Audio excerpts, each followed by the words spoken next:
Meus queridos irmãos, minhas queridas irmãs, a paz do Altíssimo esteja contigo, com a tua família. Eu hoje vou falar aqui sobre um assunto bastante delicado, um assunto sensível, um assunto que está sendo modificado nos dias de hoje, que é o divórcio. Eu já fiz bastantes vídeos sobre o divórcio, que eu vou repostar mais tarde. Alguns deles deixaram muitas pessoas ofendidas, alguns deles fizeram com que pessoas saíssem do meu canal. Mas eu quero te dizer uma coisa, eu estou aqui fazendo vídeos, não é para ganhar dinheiro, você pode fazer uma busca, eu até posso mostrar, não estou ganhando dinheiro em canal nenhum. E eu tenho uns 4 aí, 4 ou 5.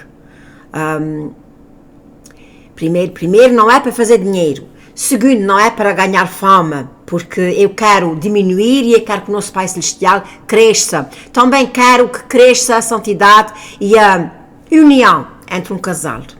Porque você não se esqueça das palavras que você disse no altar, quando você casou, você disse que ia ficar com o teu esposo ou tua esposa até que a morte nos separe. Eu vi aqui um artigo muito interessante, que diz assim, depois eu vou por aqui um pouco abaixo, o otimismo no casamento despenca para todos os tempos para baixo e Deus é removido da imagem. Sem margem de dúvida que nos dias de hoje as pessoas, até mesmo cristãos, estão separando-se, estão casando de novo, juntando-se, vivendo amigavelmente, como a gente costuma dizer, já não querem casar, os jovens já não querem casar e os próprios pais cristãos às vezes dizem, não se casa meu filho, ou para quê? Daqui a dias vais-te separar. E nós sabemos que quando um casamento não é selado com a bênção de Deus, aquele casamento, isso quer dizer quando não há casamento, quando há um ajuntamento de 2 jovens e não há aquele enlace matrimonial, porque nós sabemos que o matrimónio foi instituído por Deus até que a morte os separe e há a festa de casamento, que foi o primeiro milagre que o nosso Salvador, o Salvador da humanidade, Yahushua, Yeshua HaMashiach, o Cristo de Nazaré, fez, que ele, portanto, transformou a água em vinho. Portanto, é bíblico eles casarem-se. No entanto, hoje em dia, a gente pode ver que já são bem poucas as pessoas que, até são bem poucas as pessoas que casam civilmente, e casa civil ou civilmente têm alguns benefícios. Por exemplo, aí há uns anos atrás, o banco só emprestava dinheiro aos jovens se eles fossem casados, porque assim tinha 2 ganhos em vez de um só. Hoje em dia ele já não liga para isso.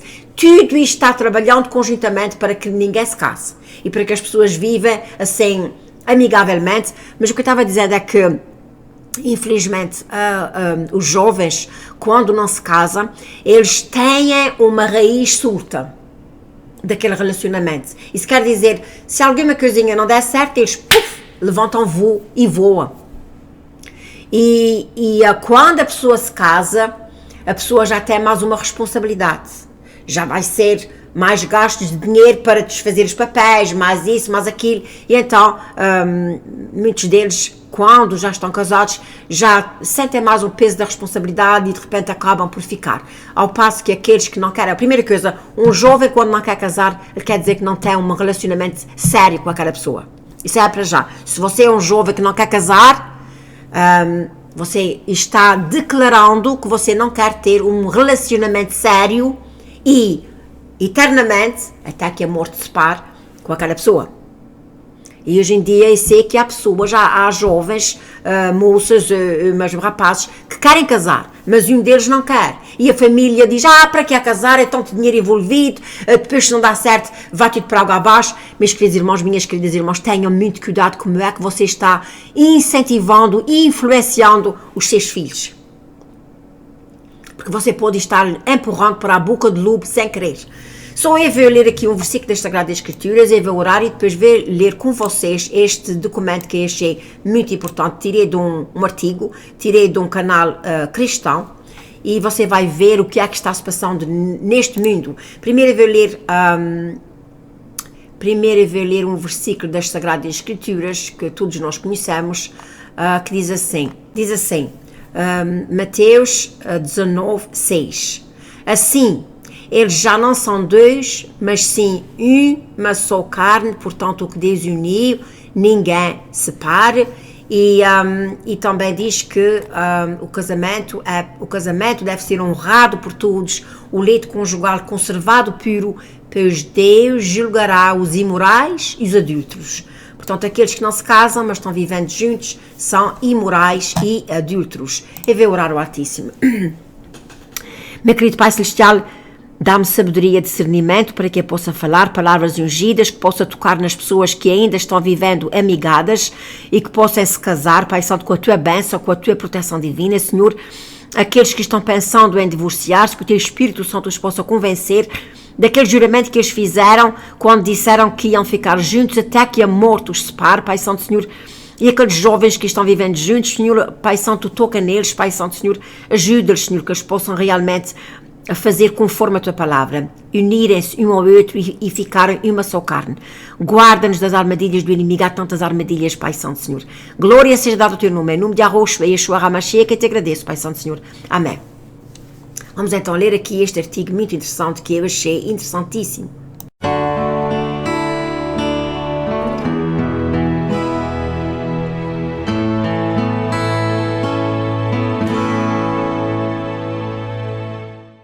Então, aqui, por outras palavras, porque isso foi traduzido, e quando é traduzido fica um pouco diferente, diz assim: otimismo no casamento despenca. Diz aqui que despenca o mais baixo, e como Deus é removido da imagem. E nós sabemos que isso é uma realidade, infelizmente isso é uma realidade. Vamos ler então aqui as estatísticas do que está acontecendo nos dias de hoje. O otimismo no casamento está ao nível mais baixo na América, não só na América, no mundo inteiro. De acordo com o US Census Bureau, 68% dos americanos que casaram em 1960, quase 60% se casaram, 68% dos americanos se casaram em 1960, quase 60% se casaram em 1990. Veja que de 1960 para 1990 já teve a queda de 8%.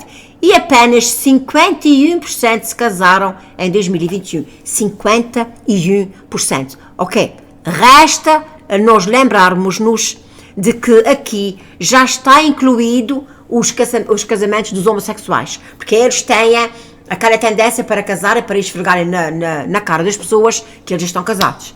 Portanto, estes 51% que está aqui, já está incluído os homossexuais. Se casaram em 2021. O Centro de Controle e Prevenção de Doenças dos Estados Unidos registrou na taxa de casamento por 1.000 americanos 10,6 em 1970, 9,8 em 1990, 6,8 em 2010 e 5,1 em 2020. Neste ritmo, os casais podem se tornar um grupo minoritário na América. Qual é a razão deste declínio no casamento? No livro marcante O Significado do Casamento, Tim Keller observa que a visão tradicional e religiosa do casamento mudou para uma visão moderna e secular. A visão tradicional do casamento, que enfatiza a fidelidade mútua, a fidelidade do pacto e o amor sacrificial, transformou-se em uma nova visão de realização individual, realização pessoal e autogratificação. Tem até aqui uma palavra que parece que vocês não derem por ela. Amor sacrificial. Hoje em dia ninguém quer fazer sacrifícios. Hoje em dia, casamentos que vivem como um paraíso, eles separam-se. Nós conhecemos casais que o marido fazia tudo pela esposa e ela deixou-lhe.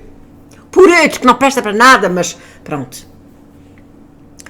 Mas também nós sabemos que há pessoas que deixam os maridos ou porque eles são bêbados, ou porque eles são drogados, ou porque eles começam a ficar abusivos. Agora, eu quero dizer uma coisa, antes de continuar, eu quero dizer uma coisa muito séria.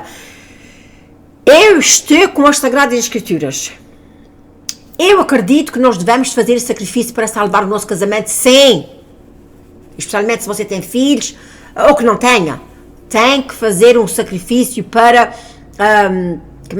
aguentar o casamento. O casamento não é arrebentado ou desfeito de um dia para o outro. vá dando sinais. Isso é como uma casa pode ser muito linda, mas a casa se começa com uma rachadura aqui, uma rachadura ali, se a gente não faz caso, quando dá por si, já está chovendo dentro da casa.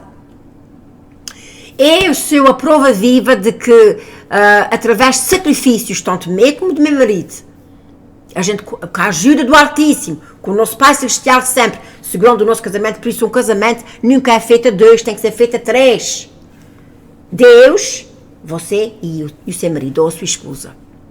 Quando não está Deus ali, você não conhece as Sagradas Escrituras e aí, olha, você não sabe, as leis do mundo os homens e as mulheres são iguais, o marido tem que ser igual à mulher, o marido e a mulher é totalmente diferente. Deus fez um com características e o outro com outro. E está em Gênesis, veja o que é que está a dizer de lá. O marido tem que trabalhar, a mulher é para ter filhos e cuidar da casa.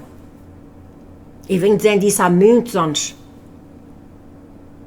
E não fui assim, meus irmãos, que eu trabalhei bastante. Eu trabalhava 12 horas por dia, 7 dias na semana. Não faltava à igreja. Eu era muito fiel ao nosso Pai Celestial na igreja. Agora eu sou fiel a Ele num tudo. Porque antes eu podia perder tudo, mas eu não perdia a igreja. Agora eu não preciso de ir para a igreja, mas eu tenho. Quer dizer, eu não sou contra as pessoas irem para a igreja, pelo amor do Altíssimo. Eu acho que todos deviam ir, especialmente as pessoas que não têm capacidade de estarem à frente das Sagradas Escrituras, passarem tempo e tirarem aquele alimento ali espiritual. Porque eu acredito que eu já me transformei numa professora da escola dominical e eu tenho tentado o meu melhor para alertar vocês. Não sou contra irem para a igreja, porque há pessoas que não sabem ir buscar o seu alimento, ainda são bebés na fé, e há grandes pastores, sim, que sabem trazer as Sagradas Escrituras, mas o problema é que isso está tudo tão misturado. Há tantos pastores que só estão atrás do dinheiro, não estão atrás de alimentar as ovelhas, e isso tem sido um problema. Mas hoje não é para falar sobre pastores, hoje é para falar sobre o casamento, que está sendo uma coisa séria. Em vez de um compromisso de longa vida santicionado a Deus para o desenvolvimento de uma sociedade moral temente a Deus, o casamento tornou-se meio de alcançar a realização emocional, sexual e pessoal. Mas que belo artigo que é este! Sem margem de dúvida. Além disso, à medida que mais americanos deixam de lado a importância de Deus, muitos olharão para os seus parceiros para substituir Deus. O cônjuge torna-se aquele que perdoa, aquele que satisfaz, aquele que resolve os problemas. Qualquer um que olhe para uma pessoa imperfeita para apenas o que Deus pode oferecer, certamente ficará desapontado. Mas já disse, há muitas pessoas que não querem saber de Deus. À medida que a cultura americana se afasta dos seus princípios bíblicos fundamentais, a nossa sociedade também deixa de lado o casamento como uma instituição social essencial e pura. A única solução para reverter este declínio no casamento é recuperar a natureza transcendente e o propósito do casamento como foi revelado nas Sagradas Escrituras. O casamento de Gênesis. A Bíblia descreve o casamento como uma aliança ao longo da vida entre o homem e a mulher, com o propósito de procriação e expressar a imagem de Deus, e o casamento oferece uma visão sobre os papéis de Deus e do homem. Ao longo do Antigo Testamento, Deus se descreve como o marido de Israel, Isaías 54:5, compara a idolatria de Israel ao adultério espiritual. No Novo Testamento, a Igreja, identificada como a noiva de Cristo, é um dos principais textos bíblicos sobre o casamento. Paulo explica que Cristo ama a Igreja e se entregou por ela para que ele pudesse santificá-la, tendo-a limpado pela lavagem da água e com a palavra, para que ele pudesse apresentar a si mesmo a igreja em esplendor, sem mancha, ou qualquer coisa que ele pudesse ser, sem mancha nem mácula. Efésios 5:25. Esta palavra profética é cumprida no final apocalíptico das Escrituras, com a igreja e com a Nova Jerusalém descendo do céu como uma noiva adornada para o seu marido e pronta para o casamento e as bodas do Cordeiro. Apocalipse 19:7 e 21:2. O casamento também marca os livros da Bíblia. Deus, o Pai,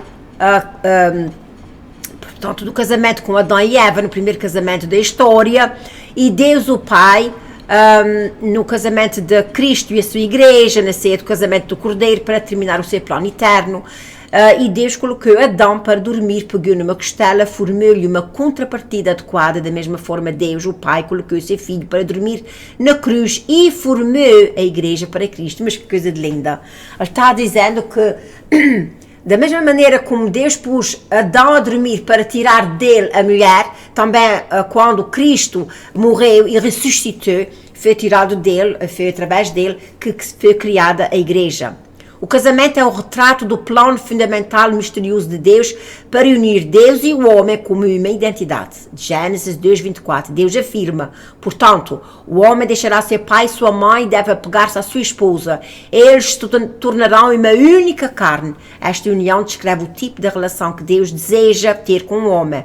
Ao longo do seu mistério, Jesus jurou por uma a dose entre si e os seus seguidores, portanto, por uma boa relação entre ele e os seus seguidores e mesmo assim seriedade que Deus tinha com seu Pai. Jesus também descreve uma co-união viva e orgânica entre Deus e o homem, uma habitação mútua do Espírito de Deus no Espírito do homem, e os cristãos tornaram-se, portanto, participantes da vida e da natureza de Deus, 2 Pedro 1:3-4, o que significa que os cristãos possuem tudo o que Deus é através de Cristo. O casamento aponta para a temporal e espiritual verdade do Evangelho, a boa notícia da salvação, do amor, da misericórdia de Deus para com os pecadores rebeldes.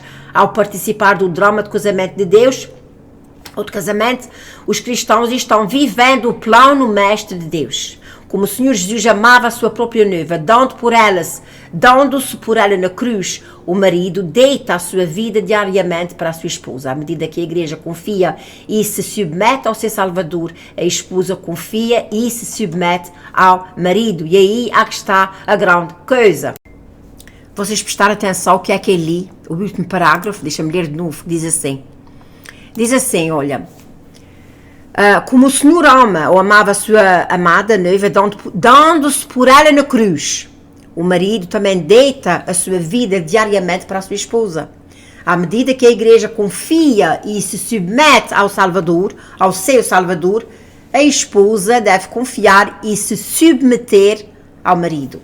Há aí 2 pontos importantes e eu vou deixar-vos com estes pontos. Primeiro, o marido deve-se... fazer o melhor para agradar a sua esposa. É claro que se a esposa, se eles estiverem, isso é um exemplo, se por acaso eles estiverem numa situação financeira menos agradável e a esposa disser, eu quero aquele vestido que custa tanto dinheiro, aqueles brincos, aquele cordão, etc, etc, o marido não vai pôr-se a trabalhar ou até a comprar crédito para satisfazer a esposa. Se uma mulher é sábia, como diz as Sagradas Escrituras, e se ela realmente mergulha de cabeça nas Sagradas Escrituras, sabe as Sagradas Escrituras, ela não vai pedir ao marido, nem vai exigir dele coisa que ele não possa dar. E vice-versa. Por isso, o ponto fundamental destes divórcios, ou destas pessoas não se casarem, é, como é que a palavra do Senhor diz? O meu povo perde-se por falta de entendimento.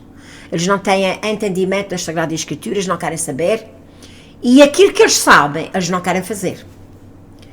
Eu não me aprofundei muito sobre o casamento neste vídeo. Eu só li estatísticas, eu li a realidade, dei o meu parecer no princípio e no fim, que eu não vejo a minha opinião, a minha fé sobre o casamento é o que está nas Sagradas Escrituras.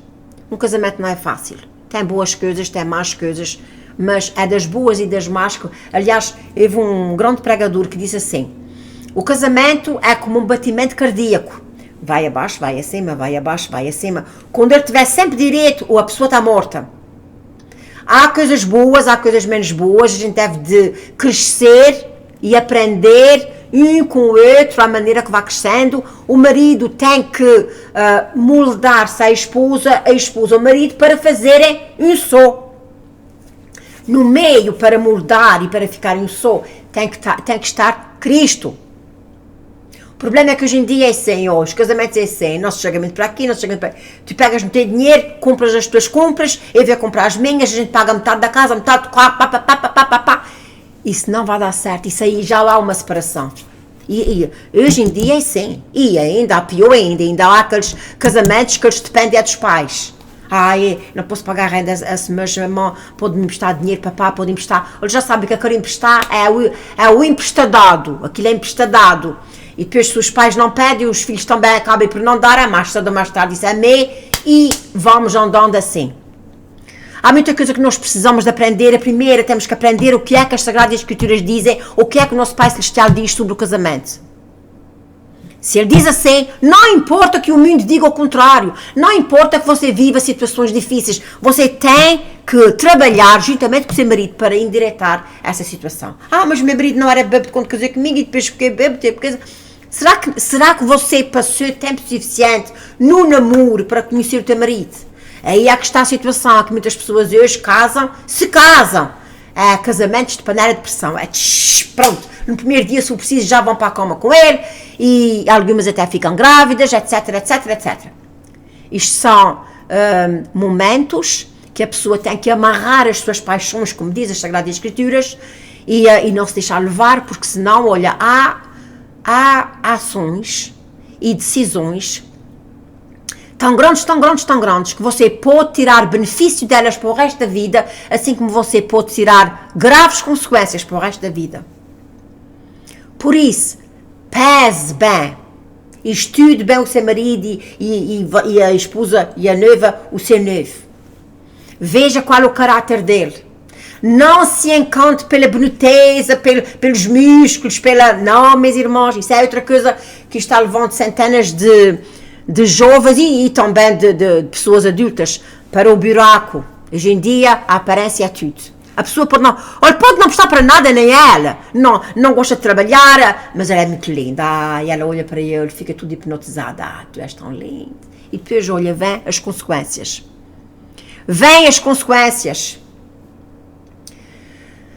É assim, nós todos sabemos que a gente todos gosta de ter uma mulher bonita ou um homem bonito. Mas a boniteza tem que vir daqui de dentro. Ele tem que ser um homem bom, um homem de caráter, um homem justo, um homem temente a Deus, trabalhador, amigo e, da sua esposa. Outra coisa muito importante, veja como é que o seu marido e a sua esposa, aliás, veja como é que o seu noivo e a sua noiva tratam a sua mãe.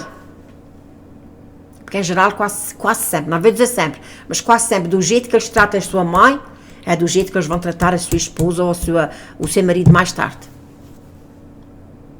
Há muitos pontos importantes que as pessoas têm que têm que se aprofundar antes de mergulharem numa relação. Com essa relação, o casamento é coisa muito importante.